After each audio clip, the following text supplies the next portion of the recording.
चुनाव को लेकर कर्नाटक का सियासी पारा हाई हो चुका है। राज्य में इसी साल मध्य तक चुनाव होने हैं। ऐसे में सभी दल अपनी अपनी बिसात बिछाने में लग गए हैं। देश और राज्य की सत्ताधारी पार्टी भाजपा प्रदेश में अपनी फिर से सरकार बनाने के लिए पूरी जोर आजमाइश कर रही है। ऐसे में कर्नाटक में पार्टी एक नई रणनीति के साथ उतरने का विचार बना रही है। हिंदी भाषी राज्यों और गुजरात जैसे प्रदेश में पार्टी ने जो रणनीति अपनाई थी, इस बार कर्नाटक में पार्टी उस रणनीति को छोड़कर एक नई रणनीति के साथ उतरने जा रही है। भाजपा इस बार कर्नाटक में अधिकांश मौजूदा विधायकों को ही फिर से चुनावी मैदान में उतारने का विचार कर रही है। इसका प्रमुख कारण ज्यादातर नेताओं का अपना वोट बैंक और समर्थन समूह बताया जा रहा है। वहीं अब तक गुजरात और कुछ अन्य हिंदी भाषी राज्यों में पार्टी सत्ता विरोधी लहर से बचने के लिए अपने सिटिंग विधायकों का टिकट काटकर नए चेहरों पर दाव लगाती थी, लेकिन इस बार पार्टी अपनी इस रणनीति में बदलाव लाने की सोच रही है। हालांकि कर्नाटक के कई नेताओं ने पहली रणनीति को ही अपनाने की सलाह दी, साथ ही किसी विधायक के रिश्तेदार को भी टिकट न देने की वकालत की, लेकिन पार्टी हाईकमान कर्नाटक में इस रणनीति को अपनाने के मूड में बिल्कुल नजर नहीं आ रहा है। पार्टी के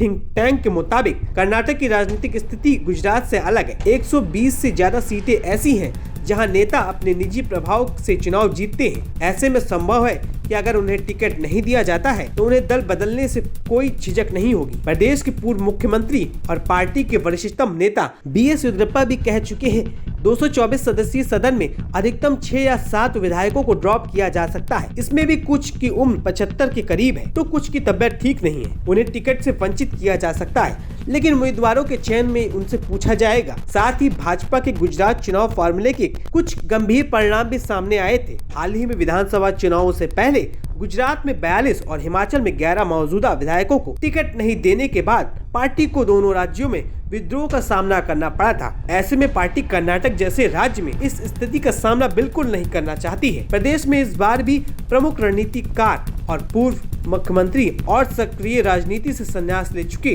बीएस येदियुरप्पा ही होंगे। येदियुरप्पा इस बार चुनाव नहीं लड़ रहे हैं और पर्दे के पीछे काम कर रहे हैं। उनके छोटे बेटे बीवाई विजेंद्र उनकी सीट शिकारीपुरा से चुनाव लड़ सकते हैं। वंशवादी राजनीति के आरोपों को खारिज करने के लिए भाजपा अब तक विजेंद्र को टिकट या पार्टी में पद देने के लिए तैयार नहीं रही है। भाजपा कर्नाटक को फिर से जीतने के लिए पूरी ताकत झोंक रही है। यही वजह है कि पीएम मोदी खुद आगे आकर चुनाव प्रचार की कमान संभाल रहे हैं। साहब इस साल अब तक 6 बार कर्नाटक का दौरा कर चुके हैं। वहीं उनके इस महीने में 2 बार और राज्य का दौरा करने की उम्मीद है। पीएम मोदी 25 मार्च को एक बड़ी रैली को संबोधित कर सकते हैं, जिसमें 4 विजय संकल्प रैली का समापन होगा। उससे पहले 19 या 21 मार्च को सरकारी कार्यक्रमों को लेकर प्रदेश का दौरा कर सकते हैं।